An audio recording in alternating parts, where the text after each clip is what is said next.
Get up यानी कि उठ जाओ। किसी को अगर आपको बोलना है, कोई बैठा हुआ आपको बोलना है कि मतलब उठो, यहाँ से उठो, उठ जाओ, तो आप क्या बोलेंगे? Get up. आई कैन, जैसे इतना छोटा सा दो सेंटेंसेस कहते हैं, ठीक है। आई कैन, जो अपने लिखते हो आप क्या बोलेंगे? आई कैन, यानी कि मैं कर सकता हूँ। दोनों साइड में कुछ इंक्लूड। स्पीक अप यानी कि बोलो, स्पीक अप यानी कि बोले योरसेल्फ, अपने आप को। अगर कोई बदतमीजी कर रहा है तो आप उसको क्या बोलेंगे?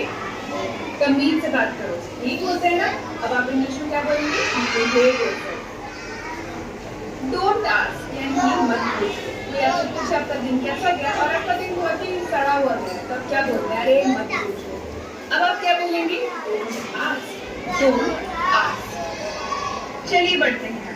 Who knows यानी कि कौन जाने, Who knows कौन जाने। सिंपल है। Come down यानी कि नीचे आओ। Go upstairs यानी कि ऊपर जाओ, Go upstairs। तो अब यहाँ पे सवाल होगा कि मैम ये सीधे सीधे go up भी तो हो सकता है, पर यहाँ पे stairs क्यों लगा? अब stairs का मतलब होता है ऊपर जाओ। अगर आप बोल रहे हैं किसी को तो आप थोड़ी ना ये बोलेंगे हिंदी में कि सीढ़ियों से ऊपर चले जाओ। ऑब्वियसली वो लटक के तो नहीं जा रहा था, सीढ़ी से ही जा रहा था, राइट। तो लेकिन इंग्लिश में जब हम लोग बोलते हैं तो अपनी लैंग्वेज को थोड़ा स्टैंडर्ड दिखाने के लिए हम बोलते हैं गो अपस्टेयर्स, मतलब आप ऊपर ही जाने बोले, तो वो ऊपर तो सीढ़ी से ही जाएगा, राइट। तो गो अपस्टेयर्स। चलिए बढ़ते हैं। आस्क मी यानी कि मुझसे पूछो, आस्क मी यानी कि मुझसे पूछो। गेट आउट यानी कि बाहर जाओ, गेट आउट यानी कि बाहर जाओ। एटलीस्ट यानी कि कम से कम।